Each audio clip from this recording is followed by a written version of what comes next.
보험이란 무엇이냐 해서 제가 한번 정리를 해봤습니다. 우리 취임사 때도 제가 쓴 말인데, 신이 세상을 창조할 때 이 세상 모든 곳에 다 있을 수 없어서 어머니라는 존재를 만들었다고 합니다. 어머니도 대비하지 못하는 그 위험을 경감하는 인간의 창작물이 보험이라고 저는 생각을 합니다. 그만큼 우리 일상에 있어서는 굉장히 중요한 의미를 갖는다 하는 것이죠. 그렇지만 지금 최근 보험 산업을 둘러싸는 환경은 굉장히 어렵습니다. 저성장, 초저금리 시대, 아마 금리가 조금 등락은 있을지 모르지만 이것은 굉장히 장기화될 것이라고 생각을 합니다. IT, 그 다음에 이제 AI로 이어지는 그러한 산업의 발전으로 볼 때 우리가 과거처럼 고성장을 다시 구가하고 경험하기는 쉽지 않을 것이라고 생각합니다. 결과적으로 이것은 우리 보험업계의 자산운용에 큰 어려움을 갖다 줄 것이라고 봅니다. 김영삼 정부 때 평균 7%, 노태우 정부 때 평균 7%, 김영삼 정부 때 6%, 김대중 정부 때 5%, 노무현 정부 때 4%, 이명박 정부 때 3%, 박근혜 정부 때 2%, 이제 문재인 정부 때 1%. 이것은 이제 5년간 평균 경제 성장률을 갖다 의미하는 것입니다. 그만큼 구조적으로 성장이 어려운 그러한 시간대에 우리가 놓여 있다 하는 생각을 갖게 됩니다. 합계 출산율이 작년에 0.84입니다. 2003년도에 UN 보고서에 지구상 인구 감소로 최초로 소멸될 국가가 있다고 한다면 사우스 코리아가 될 것이다 하는 보고서를 갖다 낸 바가 있습니다. 아주 드문 일이죠. 합계 출산율이 1.0 이하로 떨어지는 경우도 이제 거의가 없는데, 합계 출산율이 2.04는 되어야지만 둘이 결혼해서 둘을 낳았고 인구가 유지되는 것입니다. 합계 출산율이 0.84가 되면 어떤 결과를 갖고 올까요? 인구 경제학만큼 미래를 갖다 분명하게 예측할 수 있는 것은 없습니다. 제가 1958년생인데 우리나라에서 1958년에 태어난 사람은 75만 명입니다.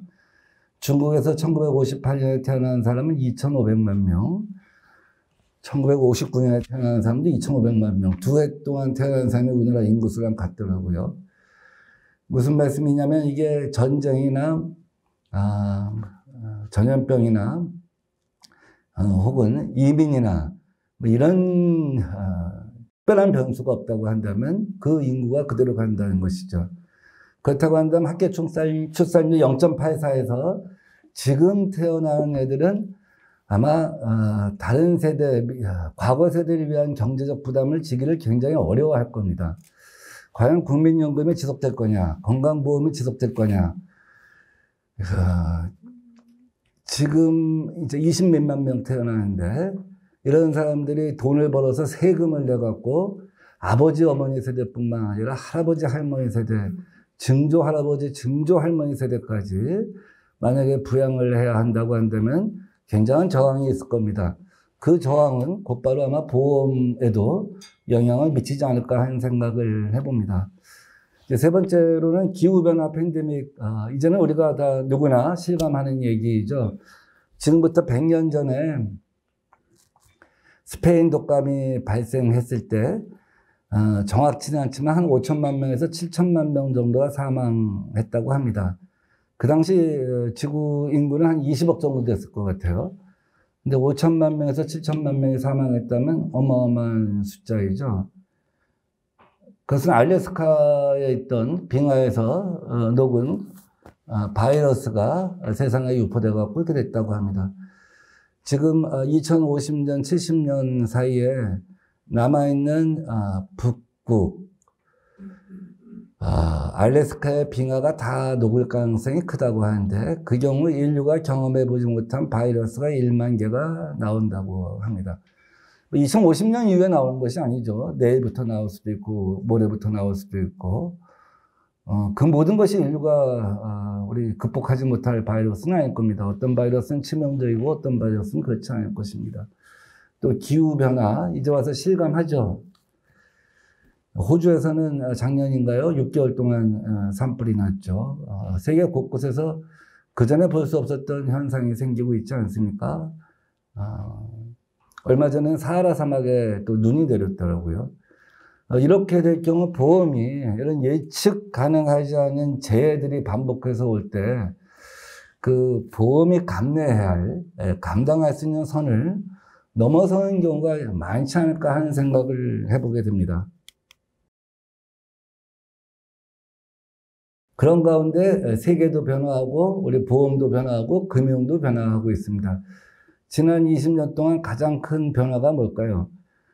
아마 내 손 안에 PC라고 하는 것을 빌 게이츠가 얘기했을 때만 해도 그게 무슨 말인가 했을 겁니다.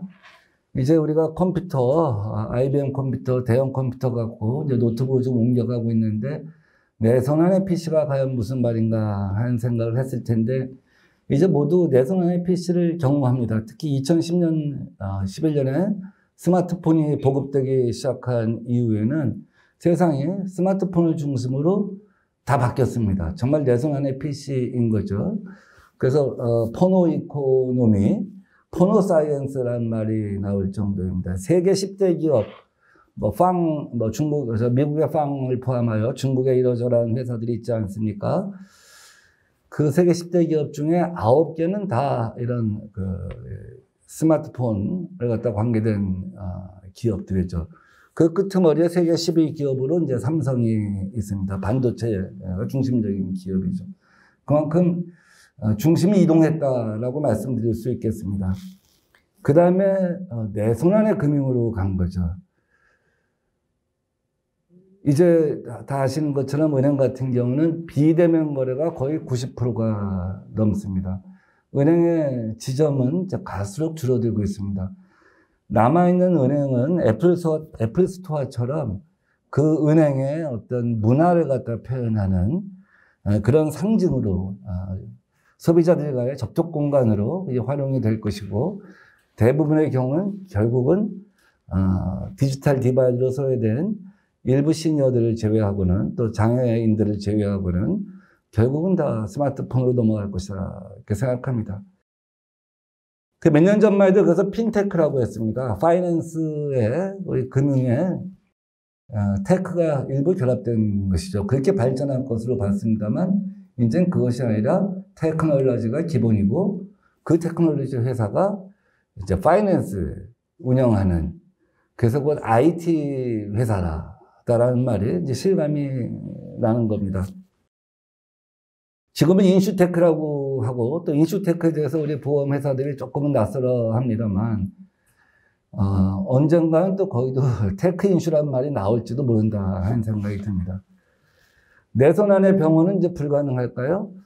지난 2월 달에 마이 헬스웨이가 이제 공개가 되었습니다. 마이 헬스웨이가 시행이 되게 되면 우리 일반인들은 4가지를 갖다가 자기가 확보할 수 있습니다. 내가 갔던 병원의 의료 기록, 그 다음에 처방된 약의 기록, 그 다음에 제가 원한다면 나의 유전자 기록, 또 그 외에 건강검진 기록 이런 것들을 한 곳에 모아서 마이데이터처럼 관리를 할 수가 있는 것이죠. 또 이것을 필요하면 어느 기관에다가 뭐 삼성병원이면 삼성병원, 현대병원, 현대아산병원이면 아산병원 이런 데다 자기가 맡겨놓고 같이 내 건강관리를 갖다가 해달라고 할 수 있는 이제 그런 상황이 되었습니다. 그 다음 단계는 뭘까요? 라이프로그라고 하는 것을 이제 제공하겠다 하는 것이죠. 라이프로그는 뭡니까? 영양 데이터. 제가 오늘 점심을 뭘 먹었는지, 제가 냉장고에서 뭘 꺼내 먹었는지, 그 다음에 커뮤니케이션 데이터. 제가 뭘 샀는지, 홈쇼핑하고 뭘 거래를 했는지, 그 다음에 자가진단 임상기록. 제가 당뇨가 있다고 한다면 당뇨와 관련된 그 식사 전, 식사 후 혈당량을 체크해서 이런 것들을 갖다가 다 이 라이프로그에 모을 수가 있다고 하는 것입니다. 뿐만 아니라 저의 활동량. 지금까지는 건강증진 상품이라고 해서 건강을 갖다가 자기 더 증진시키기 위해서 그만큼 에너지를 소비하면 보험을 갖다 연계해 주는 정도였는데 이제는 그게 아니라 활동량, 어디로 다니는지도 이제는 그 기록을 남겨주겠다, 모아주겠다 하는 것이죠. 지금 내성안의 금융은 이제 올해 다 마이데이터는 실시가 되고, 내성안의 병원은 내년 말에 이제 완료가 될 겁니다. 그러면 그 다음에 내성안의 금융하고 내성안의 병원을 이제 합해 주겠다는 것이죠. 재결합을. 그 다음에 마이로그, 라이프로그를 갖다 실시하게 되면 이제 세 가지를 갖다가 다 연결해서 데이터 경제 시대를 열겠다 하는 것입니다. 그렇다고 하면, 이런 과정에서 이제 금융의 미래를 갖다가 우리가 어떻게 정리할 수 있을까 하는 고민이 됩니다. 콜럼버스가 대륙을 발견했을 때 그 대륙은 보이는 대륙이었습니다. 북미 대륙, 또 남미 대륙, 또 호주 대륙, 이런 것들은 다 오세아니아 대륙은 보이는 대륙이었죠. 지금 대륙은 어떤 것일까요? 대륙은 플랫폼이죠. 구글이 세계 대륙의 98%를 차지한다고 합니다. 네이버가 아마 1%가 될지 모르겠습니다. 그 구글이라는 대륙은 어디에 있죠? 아까 말씀드린 스마트폰 안에 있습니다. 그래서 점차 이 대륙이 승자가 되고 왕자가 되어가는 것이죠. 나머지 기업들은 그 대륙 안에서 얼마큼을 차지할까? 혹은 나는 작은 대륙을 어떻게 만들 것인가? 이런 게임이 되어가는 것이 아닌가 하는 생각을 갖게 됩니다. 그러니까 미국이나 중국에서 이런 그 빅테크 회사를 갖다가 분할을 해야 되는 것이 아니냐, 다 들여다봐야 되는 것이 아니냐, 이 상태로 가다가는 산업의 재편이 우려할 정도가 아니지 않겠냐 하는 생각을 갖다 하고 있는 것이 아닌가 하는 생각이 듭니다. 결국 플랫폼이 이제 지배적인 승자가 되어가는 과정이죠. 우리는 뭐 네이버나 이런 곳에서 네이버가 홈쇼핑도 하고 전자상거래도 하고 뭐 이 정도입니다만, 이제 구글은 심지어 무인 자동차도 만들려고 하고 인공지능도 만들려고 하고 이제 모든 것을 갖다 만들려고 하고 있는 겁니다. 이런 가운데 보험, 증권, 카드 모든 곳에서 혁신이 일어나고 있습니다. 보험은 잘 아시는 것처럼 레모네이드가 즉시가입, 간편가입, 간편결제 이런 부분을 갖다 디지털화한 것이죠. 한편에서 플랫폼의 특징이라면 또 한편에서는 디지털화가 특징인 이제 그런 시대가 된 겁니다. 이번에 게임스탑 때문에 잘 알려진 로빈후드, 이런 것도 그렇고, 레볼루트라고 하는 카드 회사, 이 모든 것들이 혁신의 사례로 뽑히고 있습니다. 한편에서는 플랫폼화, 한편에서는 디지털화, 이것의 결과는 결국 수수료 중개자 없는 경제, 제조와 판매의 분리, 플랫폼, 아마 이런 것으로 귀결되고 있는 것이 아닌가 하는 생각이 듭니다. 그래서 우리 연수원은 이러한 시대에 맞춰서 우리 교육을 갖다 정비해야겠다 하는 생각을 하고 있습니다. 첫째는 우리 보험회사들이 이런 다가오는 미래에 대해서 준비를 할 수 있게 해주자. 미래를 앞당겼을 수 있도록 하자 하는 고민을 하는 겁니다. 미래는 뭐 어떻게 옵니까? 요새는 4차 산업혁명이라고 합니다. 4차 산업혁명의 핵심은 AI죠. 뭐 스마트 시티도 있고 IoT도 있고 뭐 다 있지만 그 공통 분모는 AI입니다. 그 모든 것은 다 AI가 작동하고 있는 것이죠. 그 AI는 무엇을 기반으로 하고 있죠? 우리는 그냥 AI를 띄어서 쓰는데 보통 유럽 같은 데서 그냥 BDAI라고 합니다. 빅데이터가 없는 한 AI도 작동할 수가 없는 것이죠. 그래서 이 빅데이터를 갖다 어떻게 수집하고 어떻게 가공하고 어떻게 거래하고 마지막 가서는 그래픽 디자인을 어떻게 표현을 하느냐 하는 고민이 다 있을 것이라고 생각합니다. 그래서 금융소비자법 때문에 굉장히 힘드시다고 하는데 그것을 과연 1시간 동안 읽은 것, 아마 그것이 이 법이 목표하고자 하는 바는 아니었을 겁니다. 만약에 그것을 그래픽 디자인을 표현한다고 한다면 오히려 소비자가 쉽게 한 10분 정도면 다 오히려 더 이해하기 쉬운 그런 것이 아닐까. 적정성 하면은 적정성과 관련된 그래픽을 보여주고 yes and no를 하고 이런 식으로 하나씩 진행을 해나가는 것. 뭐 그런 것들이 다 이제 포함해서 우리가 AI와 데이터와 관련된 것이고 그것을 데이터 사이언스라고 한다고 한다면 우리가 데이터 사이언스에 대해서 좀 더 많은 것을 갖다가 보험업계에 제공을 해줘야겠다 하는 생각을 갖고 있습니다. 아마 인슈어테크는 대부분의 보험회사에서 조금씩은 다 합니다. 챗봇도 있고 또 언더라이팅을 하기도 하고 또 보험 사기를 예방하기 위해서 도입하기도 하고 혹은 실손 결제를 하기 위해서 이런 인슈어텍을 도입하는 것으로 알고 있습니다. 아마 이것보다는 조금 더 고지능화된 인슈어텍이 나오지 않을까 생각합니다. 아까 잠깐 AI 말씀드렸지만 우리가 많은 AI의 기능, 자격을 갖고 있는 사람을 갖다 만드는 것도 필요하지만 설계 능력을 가진 사람을 필요로 할 것 같습니다. 저희 연수원이 과연 그런 능력까지 제공할지는 잘 모르겠습니다. 가령 체스 챔피언을 이긴 AI하고 바둑 챔피언을 이긴 AI는 설계가 다를 겁니다. 왜냐하면 바둑은 마지막 한 수까지 승부를 알 수가 없는 경우가 있죠. 굉장히 복잡하죠, 논리 구조가. 또 게임하고도 다를 겁니다. 얼마 전에는 인간 토론 챔피언하고 프로젝트 디베이터가 붙었는데 사실 토론은 굉장히 어려운 문제이죠. 지금 3회째까지 진행이 됐습니다. 그래서 어떤 주제를 던져줬을 때 어느 쪽으로 더 사람들이 결론을 수용하냐 하는 것을 갖고 판정을 하는데 그것을 설계하는 건 또 다른 것 같아요. 그래서 그런 설계 능력을 우리가 어떻게 키워가느냐. 그러면 아마 연수원을 넘어서는 것일지 모르겠습니다. 그런 위대한 설계자들이 이제 미국하고 영국에서 많이 나오는데 뭐 그런 우리 기본적인 토양을 좀 만들 수 있으면 더 좋겠다 하는 생각을 갖습니다. 헬스케어, 제가 우리 보험회사를 쭉 방문해서 다녀보면 헬스케어에 대해서는 좀 무관심한 것 같아요. 이제 마이데이터를 열면서 헬스케어 회사에 가질 수 있도록 하지 않았습니까? 그래서 이제 제가 사장님들한테 헬스케어는 어떻게 하실 겁니까? 그러면 글쎄 뭐 건강 증진 상품하고 연계가 된다고는 하는데 그게 어떻게 설계가 될지 잘 몰라서 그냥 두고 보고 있다 하는 말씀을 많이 하십니다. 4년 전에 국정감사에서 문제가 제기된 이후에 건강보험, 심평원 자료를 보험회사에 넘기고 있지 않죠. 그래서 생명보험회사에서는 상품 설계가 굉장히 어렵습니다.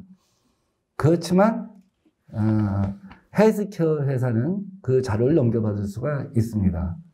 그리고 아까 말씀드린 마이 헬스웨이가 시작되면 마이 헬스웨이는 아까 제가 설명드린 대로 약 처방 기록, 그 다음에 진료 기록, 인간 유전자 기록, 뭐 건강 검진 기록들이 다 모이는 거죠. 그것이 만약에 이 암과 관련된 그 관리를 해주는 헬스케어라고 한다면 얼마든지 그 자료를 갖다가 위탁받거나 또 모을 수가 있는 것이죠. 그렇다고 한다면 결국 보험회사하고 무관할 수가 없다 하는 생각을 해봅니다. 그래서 그런 점에서 우리가 이 헬스케어가 갖고 있는 그 가능성에 대해서도 보험회사와 함께 노력을 해볼 생각입니다. 그래서 올해는 주로 우리 보험회사의 임원분들만 모여 계시지만 앞으로는 이제 헬스케어나 인슈텍 업체들도 김성환 회장님이 아마 좀 의견을 모아주시면 김성환 회장님이 그러면 아마 좀 같이 이렇게 교류할 수 있는 그럴 필요도 있지 않을까 하는 생각을 해봅니다. ESG 자산운용 모든 사람들이 지금 ESG를 합니다. 그 남에 대해서 ESG를 갖다가 하는 것에 대해서는 이제는 뭐 동의가 된 것 같습니다. 왜냐하면 ESG를 하지 않으면 2050년에 우리가 탄소 제로를 갖다가 맞춰 나가는데 기여하지 않는 그 악당 업체로 우리가 이제 기후 악당 국가로 분류되어 있지 않습니까? 우리나라가 탄소를 많이 배출한다고 해서 이제 악당 기업에다가 이제 투자를 하는 것이 되기 때문에 그 평판에 있어서 굉장히 큰 문제가 될 겁니다. 근데 그 ESG 투자를 남한테 잘하는 것이 아니라 그런 관점에서 스스로 보험회사는 어떻게 스스로한테 ESG를 할 것인가 하는 고민까지 같이 가야 하는 것이 아닌가 해서 저희가 그런 과정을 많이 개발해 보려고 합니다. 근데 결국 이런 고민은 아까 말씀드린 것처럼 하나는 플랫폼이고 하나는 디지털라이제이션인데 그러다 보니까 당연히 보험 설계사 분들은 줄어들 수밖에 없겠죠. 은행이 점포가 줄어드는 것처럼 거기다 마이데이터 시대가 도입이 되게 되면 보험 설계사 분들이 해야 할 역할이 더 많아질 것 같아요. 마치 은행도 테일러가 줄어들고 대부분은 웨alth 매니지먼트를 갖다가 할 수밖에 없는 것처럼 보험 설계사 분들도 조금 더 많은 우리 역량을 갖고 준비를 해야 되지 않겠냐 해서 보험 설계사를 위한 프리미엄 교육을 갖다 우리가 준비를 하고 있습니다. 금융소비자보호법이 통과돼서 이제 여러분들이 굉장히 지금 어려움을 겪고 있습니다. 오늘 보니까 김성환 사장님이 어디서 인터뷰를 갖다 하셨는데 정말 금융소비자보호야말로 사실은 우리가 기본 모토로 생각해야 하는 것이다 하는 굉장히 중요한 말씀을 하셨더라고요. 많은 사람들이 산업을 진흥하고 싶어 합니다. 기업을 빨리 가게 하고 싶어 합니다. 그러다 보면 보안, 소비자 보호 이런 걸 소홀히 하는 경우가 있어요. 진흥이 앞서가면 된다고 생각하고 조금 보안이랄지 보호는 귀찮은 걸로 생각하는 경우가 많습니다. 근데 그 두 가지는 동시에 가야 되는 것이죠. 인류의 굉장히 중요한 발명품으로 비행기하고 낙하산을 들 수가 있습니다. 근데 좀 더 낙관적인 사람이 비행기를 만들었다고 해요. 조금 더 불안해하는 사람이 낙하산을 만들었다고 합니다. 근데 낙하산이 없으면 누가 비행기 조종사가 비행기를 타려고 하겠습니까? 그런 것이죠. 일종의 보안이나 소비자 보호라고 하는 건 일단 낙하산 역할을 하는 것이다 이렇게 생각합니다. 자동차가 엑셀레이터가 있고 브레이커가 있는데 브레이커가 성능이 안 좋으면 엑셀레이터가 또 아무리 개발을 갖다가 발전을 하고 해도 소용이 없는 것이죠. F1 경기에 나갈 수 있는 자동차를 만들 수가 없는 것이죠. 결국 이번에 금융소비자보호법이 이렇게 전업본으로 확대돼서 적용되게 된 것도 라임이나 옵티머스 사건 때문에 이렇게 된 거 아니겠습니까?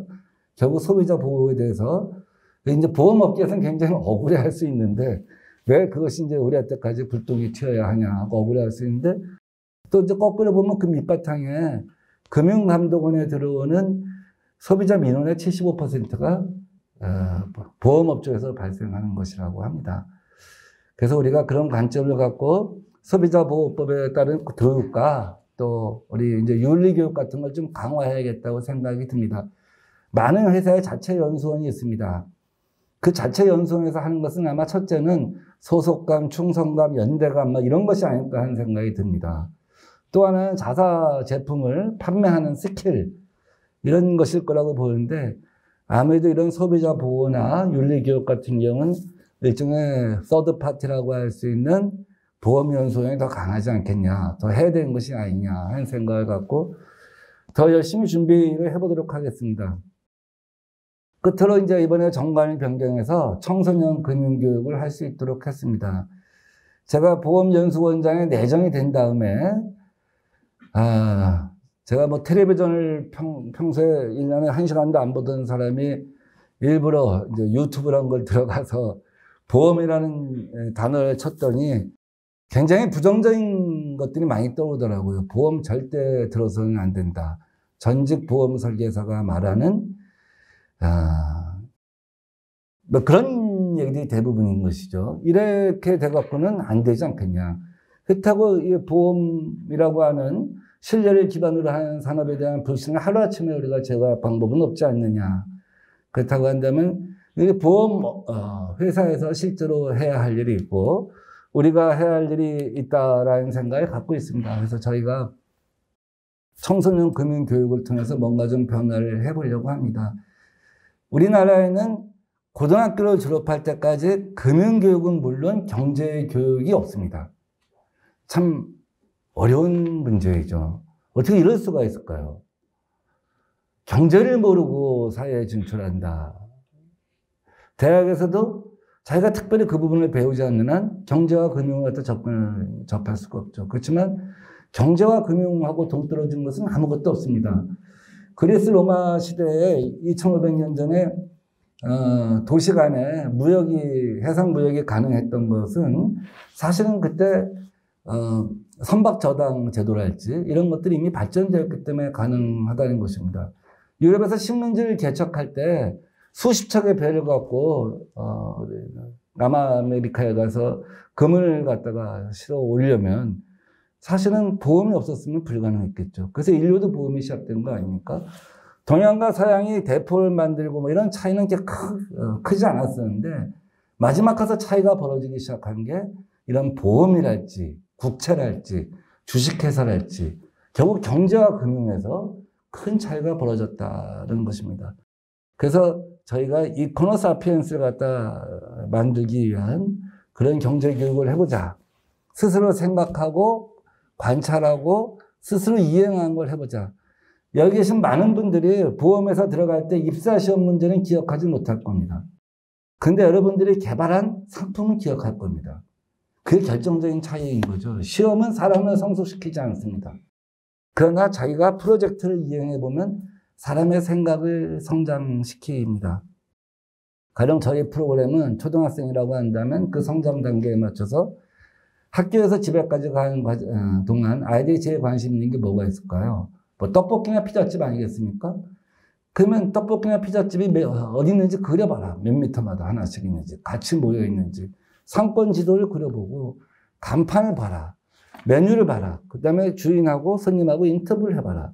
네가 만약에 떡볶이집 만든다고 한다면 AI 미술 프로그램을 통해서 이런 것들을 한번 어떻게 만들지를 구현해봐라. 뭐 예컨대 이런 식으로 자기가 생각하고 관찰하고 이런 과정이 좋지 않을까 하는 생각을 해봅니다. 이제 거의 마무리할 시간이 되어 가는데요. 5,000년 전에 직업의 종류가 우리 남아있는 기록을 볼 때 한 500개 정도 되었을 거라고 합니다. 왕, 검투사, 농부, 어부. 그런데 거의 4,500년이 지나서 산업혁명 직전에는 한 1,000개, 2,000개 정도였다고 합니다. 그만큼 세상의 발전 속도가 느린 거였죠. 산업혁명이 끝나고 나서 10,000개가 됐다고 합니다. 한 20년 전에는 전 세계적으로 한 20만 개의 직업이 생겼다고 합니다. 아주 짧은 시간에 굉장히 폭발을 한 것이죠. 세상이 이처럼 빠르게 발전할 때 애들한테 뭘 가르쳐 줘야 할까요? 앞으로 10년 후나 20년 후에 직업은 그 몇 개가 될까요? 30만 개가 될까요? 50만 개가 될까요? 아니면 인공지능 때문에 다 없어질까요? 알 수가 없죠. 그럼 애들한테 뭘 가르쳐야죠? 오늘 학교에서 배운 거는 낡은 지식이 되고 오늘 학교에서 진리라고 생각했던 것은 내일은 낡은, 틀린 그런 시대가 올지 모르겠습니다. 지금 태어난 애들은 우리가 살았던 거랑 다르게 단순히 직장을 5번 바꾸면서 인생을 마치는 것이 아니라 지금은 세상에 존재하지 않는 듣도 보지도 못한 직업군을 5번 이상 바꾸면서 인생을 살게 된다고 합니다. 30년 전에 생각해 보세요. 여러분 인터넷과 관련된 직업이 있었습니까? 스마트폰과 관련된 직업이 있었습니까? 여러분 대학 다닐 때 그것에 대해서 상상을 해봤습니까? 배운 적이 있습니까? 근데 앞으로 태어난 아이들은 더 심하다는 거죠. 그래서 애들한테 가르쳐 줘야 할 것은 첫째는 생각하는 힘, 상상력과 창의력. 둘째는 위기관리 능력. 그쵸? 내가 모든 걸 공부하고 준비했는데 이 직업 자체가 통째로 없어질 수도 있잖아요. 경쟁에서 하위를 밀릴 수도 있잖아요. 자기가 종사하던 분야가. 그럴 때 우울증 안 걸리고 다시 재도전할 수 있는 그런 것이 중요하다고 생각해서 저희가 이것을 열심히 한번 준비해 보려고 합니다. 쉽지는 않은 일입니다. 아마 한국에서 그전에 존재하지 않았던 프로그램이기 때문에 굉장히 어려울 거라고 생각을 합니다. 그렇게 해서 이제 이번에 이 아카데미 갖다 열었습니다. 전략적 사고, 미래 경영, 보험업계 최신 트렌드, 경영 노하우, 보험업계 인적 네트워크 구성할 수 있도록 저희가 열심히 노력하겠습니다. 10년 후에 보험 산업의 미래는 어떻게 될까요? 여러분 회사는 어떻게 될까요? 여러분 회사는 늘 그런 고민을 할 겁니다. 10년 후에 보험이 어떻게 될 것이다 하는 고민을 할 겁니다. 가령 뭐 현대자동차 같은 경우는 우리가 무인 자동차의 50%, UAM 도심항공의 30%, 드론의 20% 이제 포트폴리오를 하는 거죠. 사실 그 포트폴리오는 미래가 어떻게 올지 모르기 때문에 이제 분산을 하는 겁니다. 그럼 삼성은 어떨까요? 무인 자동차가 2023년도에 상용화되기 시작하면 무인 자동차 하나에 들어가는 반도체가 2,000개인데 지금 들어가는 거랑은 지금의 어떤 내연 자동차랑은 비교도 안 되는데 그러면 어떻게 되지? 우리가 어디다 어떻게 투자해야지? 이런 고민을 안 할 수가 없을 겁니다. 지금은 과거에 비해서 예측 가능한 지점이 많아진 것이죠. 왜냐하면 스마트폰하고 AI가 나오기 전에는 우리가 지금의 현실을 갖다가 상상하기가 힘들었는데 지금 이 상태로 앞으로 미래가 간다고 한다면 미래가 어떻게 올지 어떤 속도로 올지 상상이 가능할 거라고 봅니다. 그래서 그런 측면에서 여러분들도 아마 회사에서 10년을 바라보고 거기에 맞는 경영 목표를 갖다 설정해 나갈 것이라고 생각합니다. 그런 데 도움이 될 수 있도록 저희가 노력하겠습니다. 보험업계 인적 네트워크 형성이 이제 마지막으로 써 있네요. 제가 그래서 정호승 시인의 방문객이라는 시를 한 구절을 갖다가 소개해 드린 것으로 오늘의 인사 말씀을 대신하겠습니다. 사람이 온다. 한 사람이 온다는 것은 실로 어마어마한 일이다. 그는 그의 과거와 현재와 미래와 함께 온다. 그의 인생이 통째로 오는 것이다. 여기 오늘 50분 가까운 분들은 그의 인생을 통째로 갖고 온 사람들과 함께하고 있습니다. 이 인연이 어느 날 나의 손잡아 줄 수도 있고 나를 좋은 데로 이끌어줄 수도 있다고 생각합니다. 앞으로 우리 10주인가요? 13주 동안 저는 이제 항상 올 겁니다.